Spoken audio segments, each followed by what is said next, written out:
Olá você querido, olá você querida, que satisfação enorme ter você aqui mais uma vez aqui nesse ambiente de aprendizado aqui no YouTube. Meu nome é Fábio Santos e eu sou o professor de História. Hoje nós vamos trazer um tema extremamente interessante que faz parte dos nossos estudos sobre o mundo medieval. Hoje nós vamos falar especificamente sobre a economia feudal, sobre como essa economia que teve o seu auge na Alta Idade Média conseguiu se consolidar. Basicamente nós estamos falando hoje da consolidação e afirmação do feudalismo. Economia feudal. Vamos lá, pessoas. Quando eu estou falando da economia feudal, vamos lembrar um pouquinho sobre como é que existia, como é que funcionava o sistema econômico no mundo antigo. Bom, lá no mundo grego, lá no mundo romano, o comércio já era muito dinâmico, né? Você já tinha os gregos utilizando-se muito do mar Mediterrâneo, os gregos eram bons navegadores e os romanos também não serão diferentes. Os romanos vão se utilizar muito do mar Mediterrâneo, não só para suas conquistas, mas sobretudo também para ampliar os horizontes comerciais e econômicos de Roma.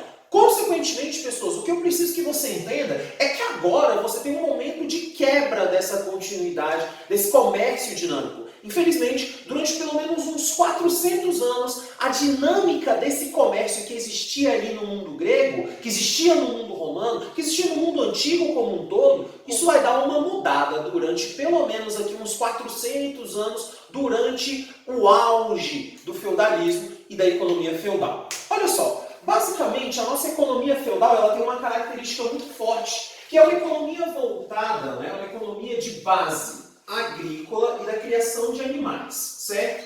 Mas, professor, isso já não existia no mundo antigo? Claro que já. Só que o mundo antigo dependia muito também do comércio. Como você pode perceber, a nossa economia feudal ela tem essa base, uma base agrícola da criação de animais. Portanto, uma economia agropastoril, certo? Vamos guardar um pouquinho dessa palavra que ela é muito interessante. E basicamente é uma economia que busca atender às necessidades internas do feudo. Quando eu estou falando que busca atender às necessidades internas do feudo, eu estou querendo dizer que ela não é uma economia para produzir o suficiente para poder vender mais. Basicamente eu estou falando de uma economia de subsistência.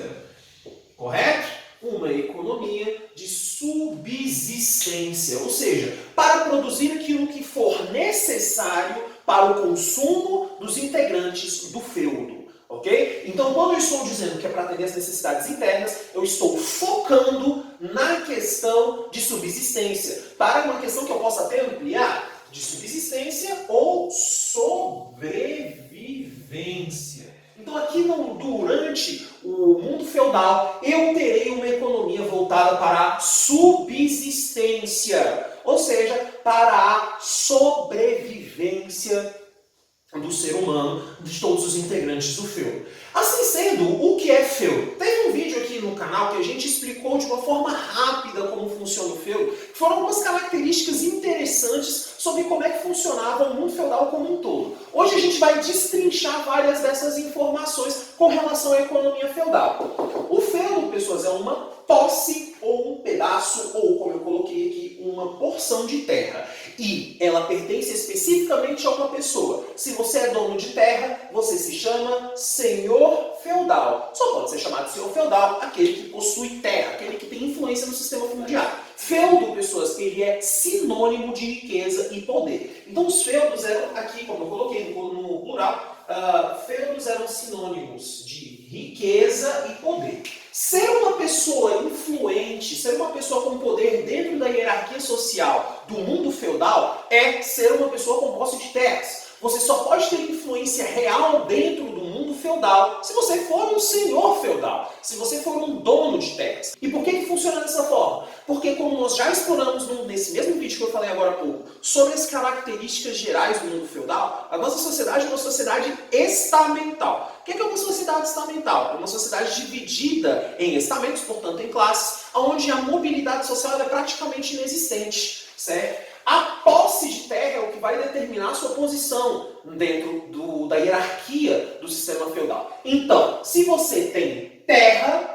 você consegue ter uma posição, dependendo também do número de terras que você possui, ou do tamanho da terra que você possui, você consegue ter uma posição bacana dentro do mundo feudal. Então é justamente por isso que o feudo é a grande riqueza sistema feudal, certo? Porque nós estamos falando de uma economia onde o sistema fundiário é altamente importante. A posse de terra determina a posição social de um indivíduo na sociedade feudal. Por isso que é necessário, para que você se torne alguém importante, você ter influência dentro da sociedade feudal, obviamente, através da posse de terra. Como é um sistema que depende muito do sistema fundiário, depende muito da estrutura fundiária, é por essa razão, inclusive, que você tem várias guerras no início da Alta Idade Média. Porque a posse de terra é importante para determinar a posição de um determinado indivíduo. E aqui eu vou colocar um pouco mais explícito como é que funcionava a divisão interna de um feudo.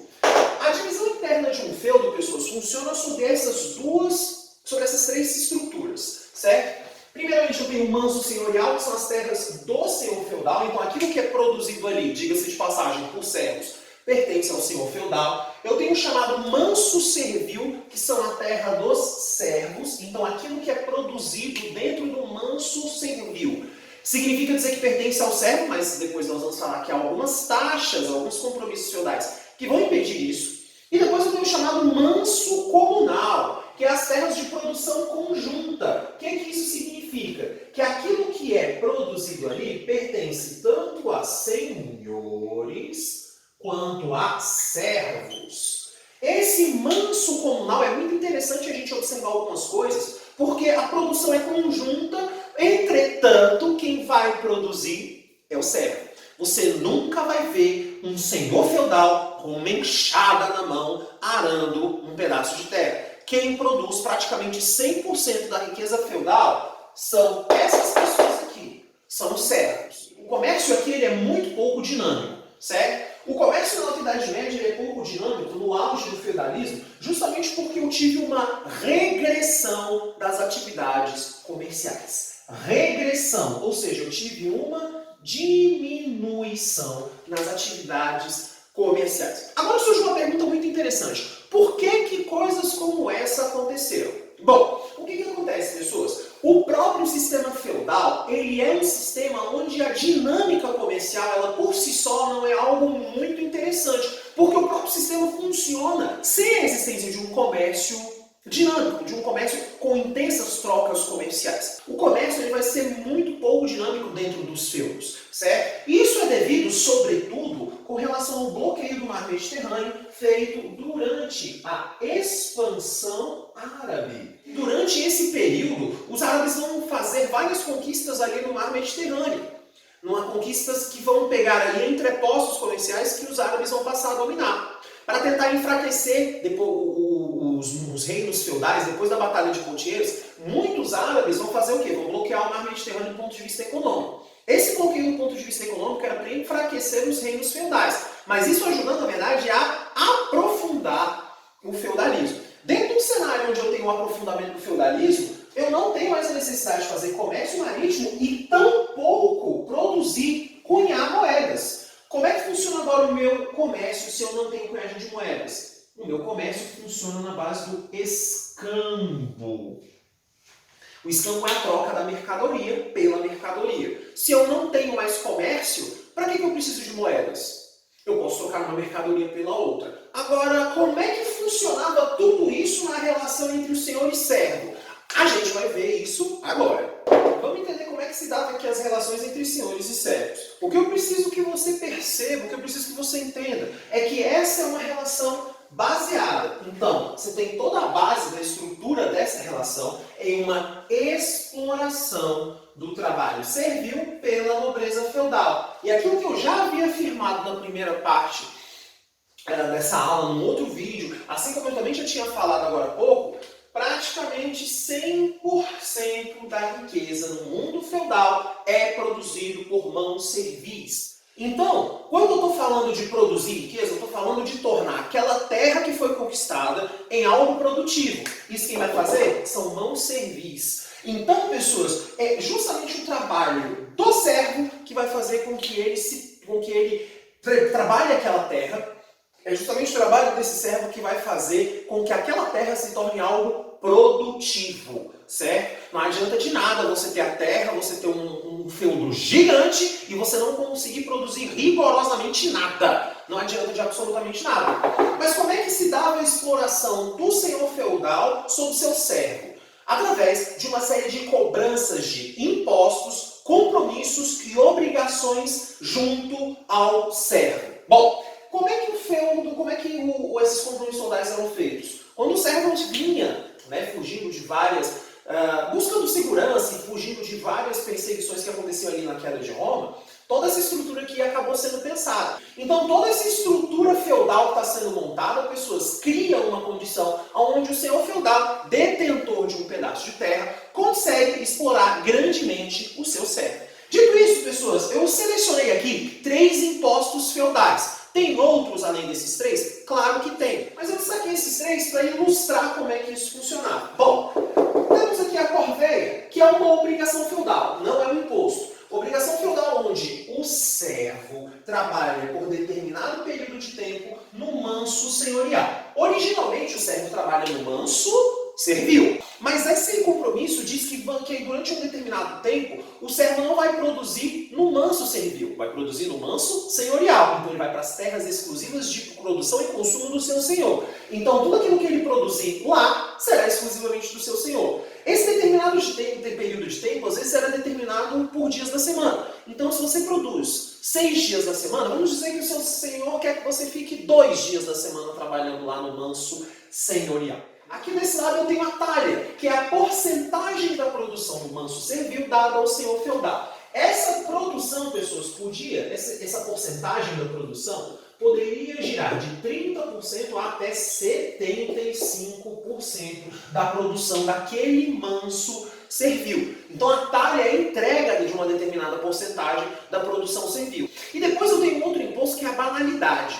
A banalidade trata-se de um imposto, e aí que no caso é um imposto de fato, onde o senhor feudal cede ferramentas para o seu servo desenvolver determinada atividade. Mas é como se fosse um aluguel. Então você paga ao senhor feudal por se utilizar de alguma ferramenta ou utensílio que estava em poder do senhor feudal. Então, como você pode ver, pessoas, o servo ele é explorado das mais variadas formas. Praticamente, pessoas, 80% da produção feudal, em alguns casos até 85%, 90% da produção feudal, da produção dos servos, ia parar nas mãos do senhor feudal. Então o senhor feudal muitas vezes nem precisava trabalhar com absolutamente nada. Ele apenas vivia daquilo que o seu servo lhe permitia viver, daquilo que ele trabalhava. Isso é uma coisa também que gera um outro raciocínio. Por muitas vezes você já ouviu dizer que a Idade Média não produziu quase nada de tecnologia, sobretudo o período do auge do feudalismo.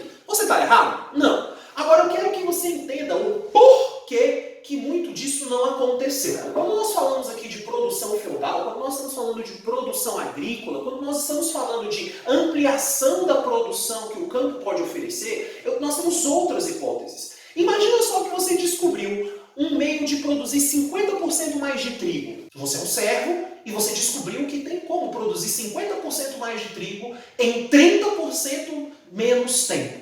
Em 1/3 do tempo que você produz. É algo interessante, não é? Só que pensa só, se você aumentar a sua produção, o que provavelmente você vai estar aumentando sobre si? A sua exploração. Então, muitos servos não eram estimulados a buscar um desenvolvimento de ferramentas no campo.